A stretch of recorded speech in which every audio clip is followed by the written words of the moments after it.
I am honestly amazed at how obvious everything is becoming.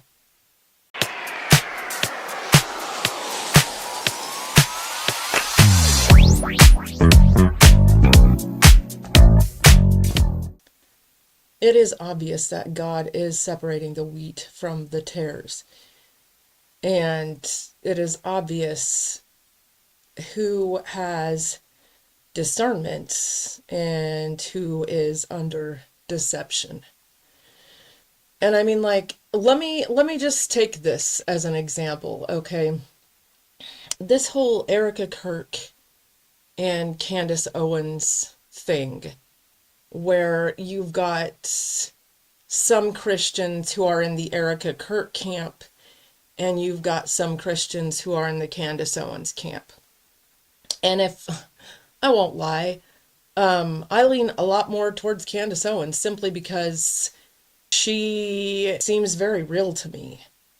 And because she brings receipts and because she seems to be one of the only ones who really wants to get to the bottom of what happened to Charlie Kirk. And you've got all these Christian Zionists out here, propping up Erika that are tearing down Candace. And it's like they're all organized and they've all got these talking points. And it's crazy. It's crazy. And I cannot believe, actually, I mean, I can believe, but it's like, it's disheartening to see the number of people who are deceived by this. But it's understandable because what a lot of people do not know, okay, and the only reason that I do know is because I did some research a few years back and because God put it in front of me.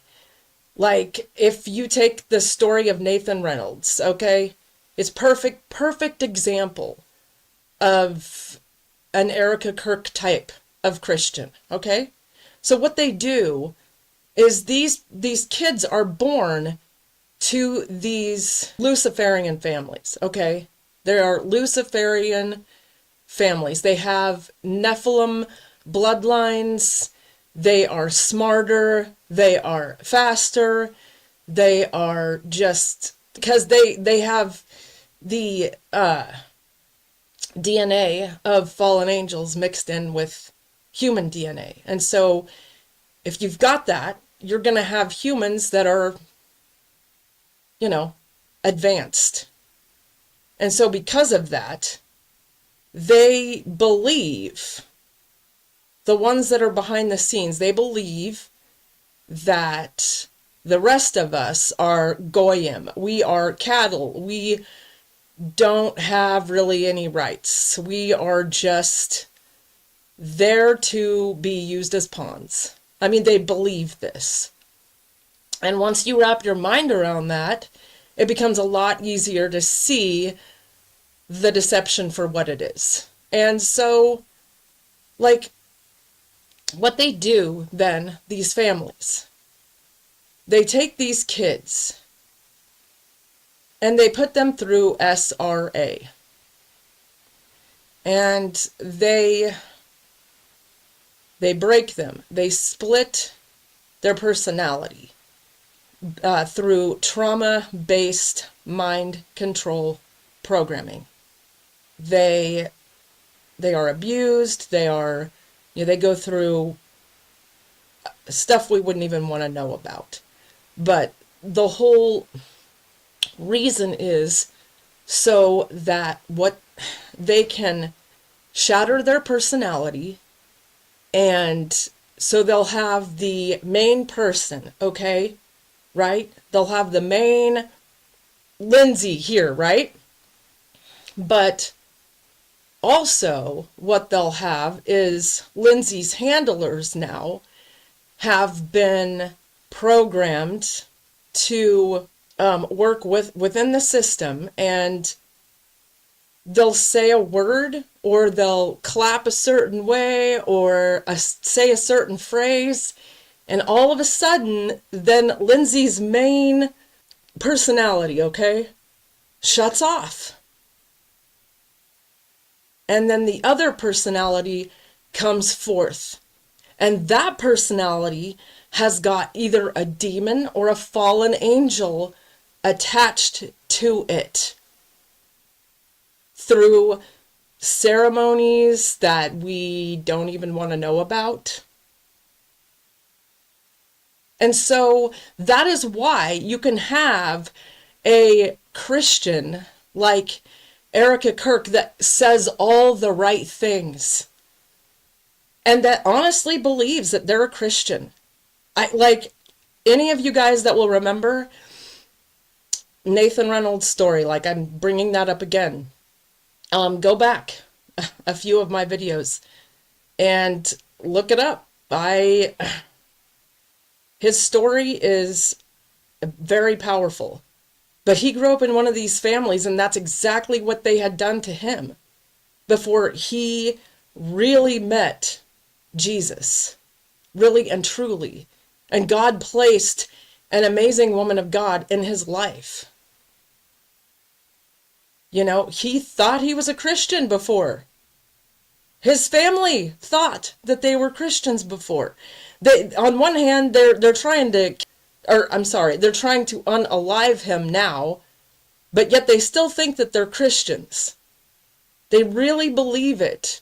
Because the enemy knew that in order to deceive all of us, he was going to have to get a hold of these people and make them believe that they're the real deal.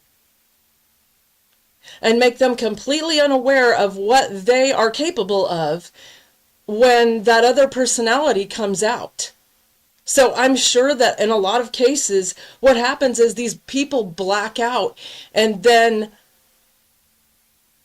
this other personality, this other demonic personality comes through and does horrific things.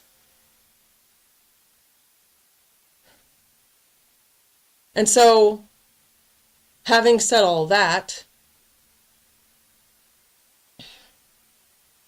I think we need to also keep in mind that these people are broken and they need our prayers. They need us all to come together and put our differences aside. And these victims of these big E files, they need us Christians to stand up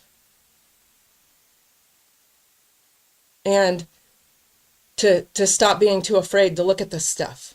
It's beyond disturbing, guys. And if you happen to read some of these files, you will definitely need the Holy Spirit, and you will definitely need to take a break every here and again. And you will need to just tell yourself going into it that evil is real. But it's time that we stopped acting like ostriches with our heads in the sand, thinking that evil is just a concept or that it's just inevitable. It's not. It's not. It can be defeated. And that's what the Lord wants us to do, is rise up. So, who's with me? As always, I love you all. I pray that you have a blessed rest of your day. And as always, God bless you, and I will see you in the next video.